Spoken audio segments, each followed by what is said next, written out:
Tonight, Gaza City surrounded. Our war is with Hamas, not with the civilians of Gaza. Israel rejects calls for a ceasefire until the release of the hostages held by Hamas. Plus, Election Day 2023. The races to watch tomorrow and what the results could mean for 2024. And unprecedented carnage. A visit to one of the hardest-hit communities reveals more atrocities after the October 7th Hamas terror massacre in Israel. This is taken out of a horror movie. All this and more tonight on Faith Nation.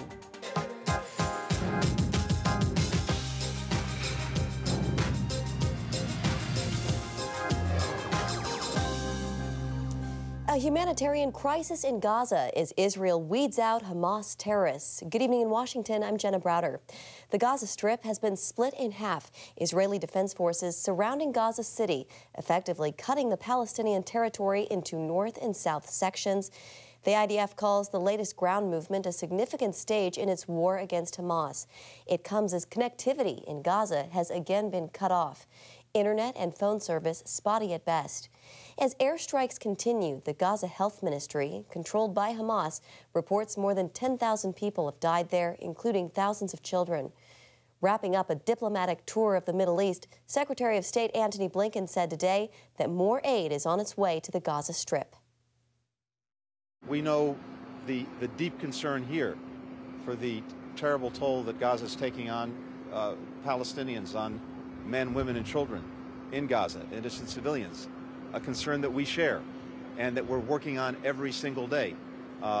We've engaged the Israelis on steps that they can take to minimize civilian casualties. We're working, as I said, very aggressively on getting more humanitarian assistance into Gaza. As the war wades into a month-long battle, international calls for an end to Israel's retaliatory attacks are growing. The heads of all major United Nations agencies just released a statement saying, quote, an entire population is besieged and under attack, denied access to the essentials for survival, bombed in their homes, shelters, hospitals, and places of worship. This is unacceptable.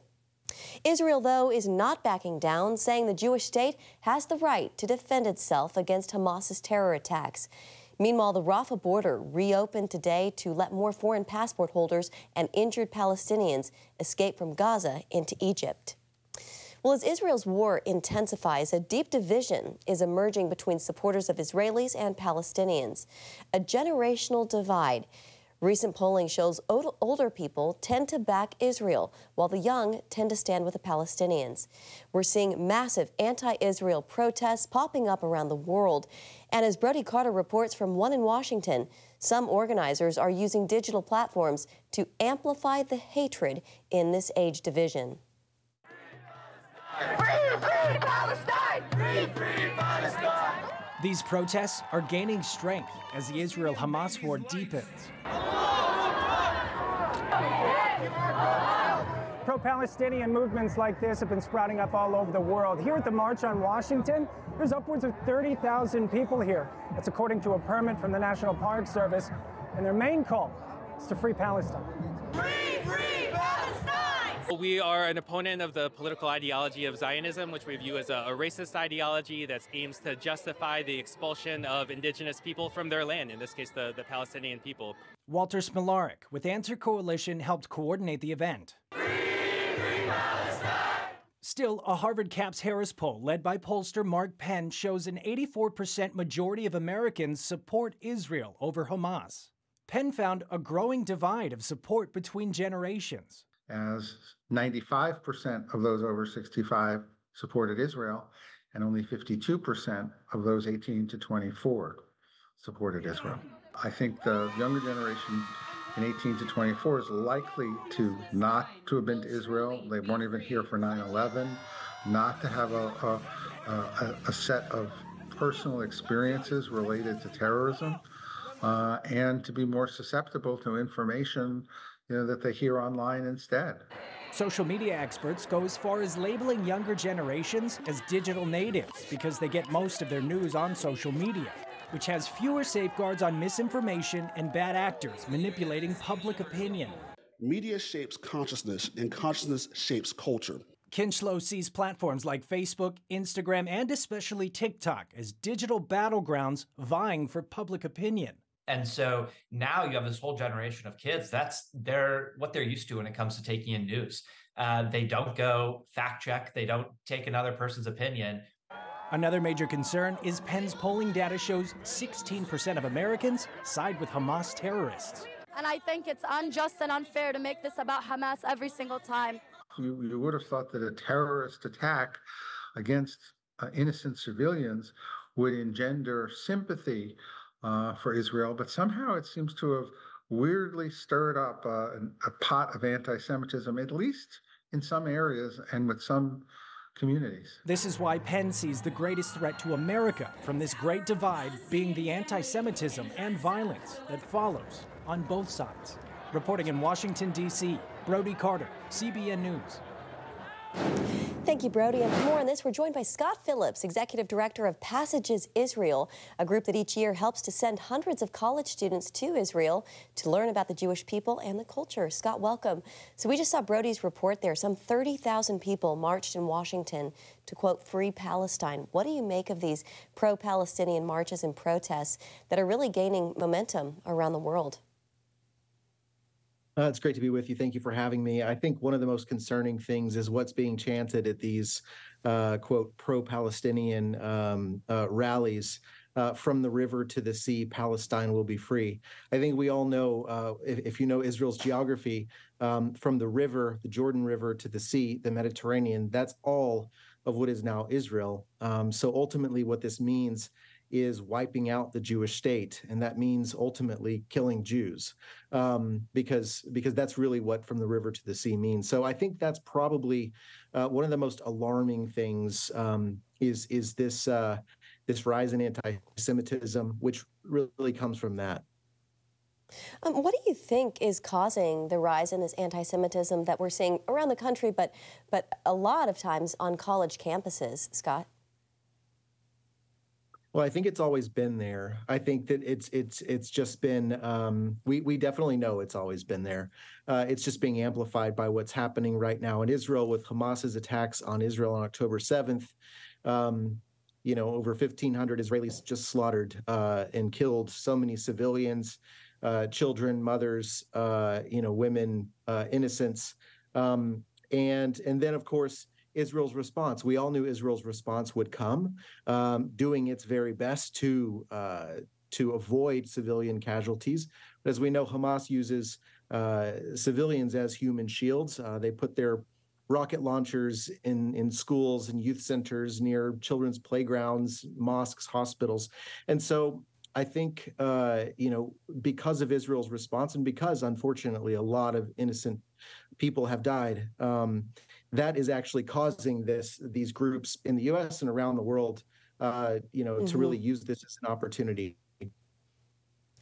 Scott, while we have you, I do want to talk to you about Passages Israel and the value of taking these young people to experience the Holy Land and to learn about the Jewish people. If you could, just talk about what they see when they're there and how this does help to stem, to fight back against anti-Semitism. Sure. Passages really envisions a movement of emerging generation Christian leaders who are rooted in their biblical faith, leading with courage here at home and also building bridges of friendship with Israel. And so one of the ways we do that is by taking them to Israel on a 9-day trip. It's about rooting themselves in their faith, really discovering the roots of their faith, which exist in the land of Israel, in Judaism. And then exposing them to the modern Israel and the people who live there today, exposing them to the conflict, exposing them to the culture, and so that they can see Israel for themselves versus what they hear on campus or on the media. It's amazing work that you all do. I think a lot of us would have loved to have done that when we were in college. Scott Phillips with Passages Israel, thank you very much. The best to you. Thank you. The eve of Election Day. When we come back, a look at races to watch as people head to the polls. Stick around. Welcome back. Former President Donald Trump took the stand today in a Manhattan courtroom. He is testifying in a $250 million civil lawsuit targeting the financial practices of the Trump Organization. Reports from inside the courtroom paint Trump as an uncooperating witness, receiving multiple admonishments from the judge for not properly answering questions. Before entering the court, the former president doubled down on claims the case is a sham and a form of election interference ahead of 2024. These are political operatives that I'm going to be dealing with right now.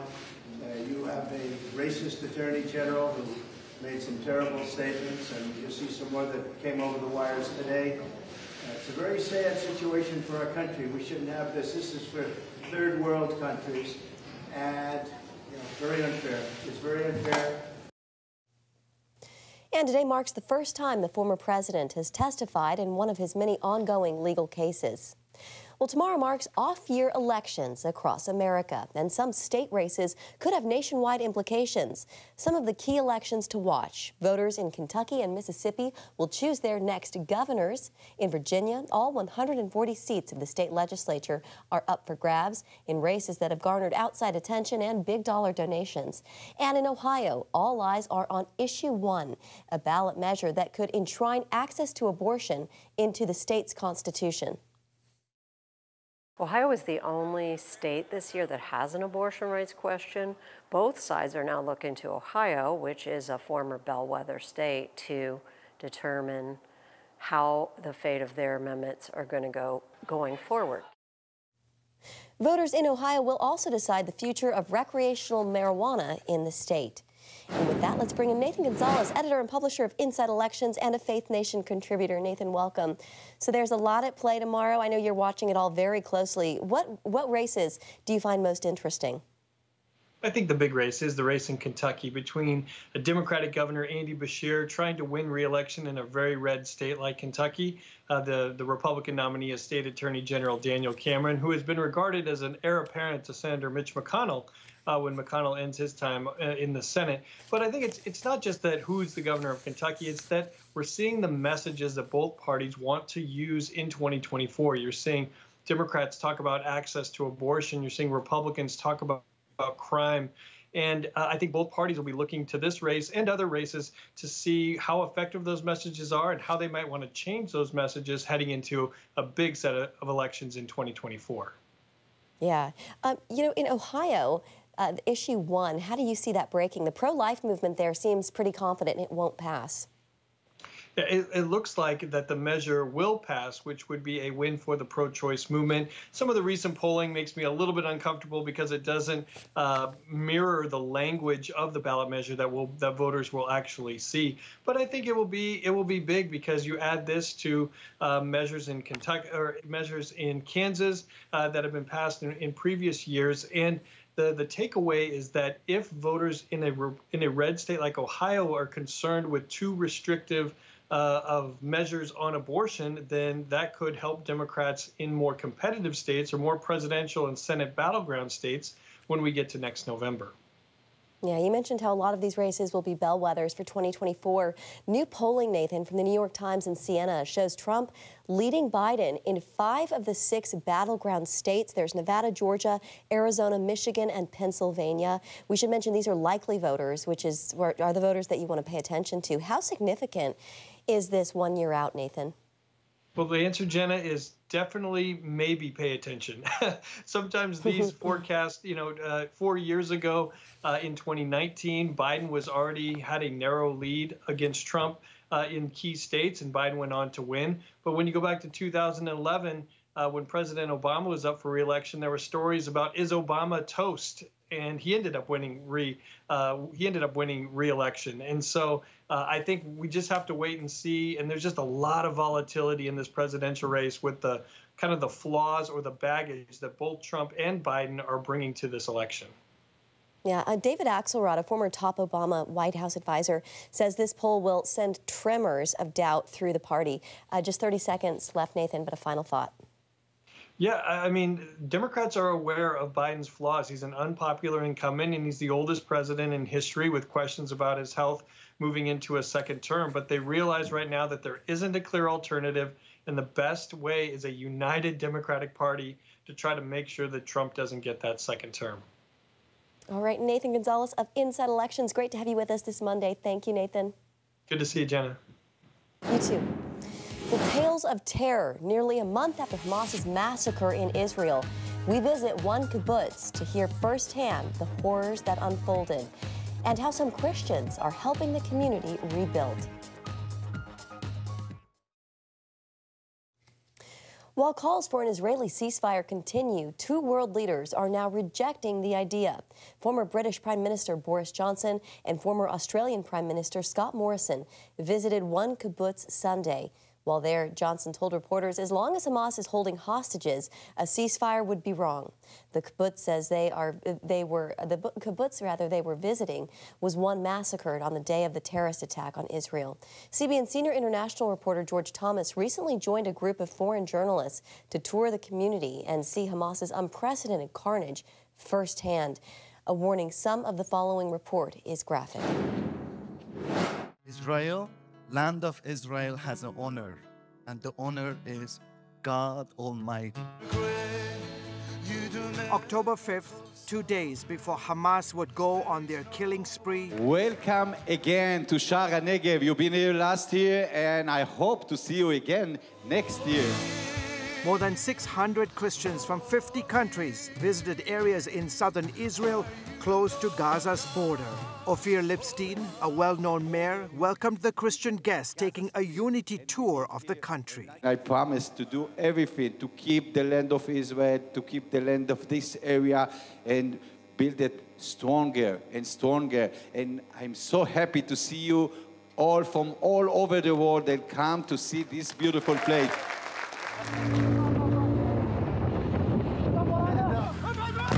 48 hours after making those brief remarks, the 50-year-old mayor, who lived in Kibbutz Kfar Aza, less than 2 miles from the Gaza Strip, awakened to the noise of rapid gunfire. On that October 7th morning, Mayor Ophir came running down these stairs because he could hear the gunfire right outside his home, not knowing what was going on. He came down this road, one of the main arteries of the kibbutz, and then he encountered a Hamas fighter, and they shot him, and he died right here. David Parsons of the International Christian Embassy lost a close friend that day. The death of Mayor Ophir Lipstein, a good friend of the embassy, it was surreal that we were here 2 days before, and it's made it very personal for us. 70 Hamas fighters descended on Kibbutz Kfar Aza that morning, going house to house. Omar Abu Rusha, a member of Hamas's elite naval commando force, reportedly took part in the civilian massacre at Kfar Aza.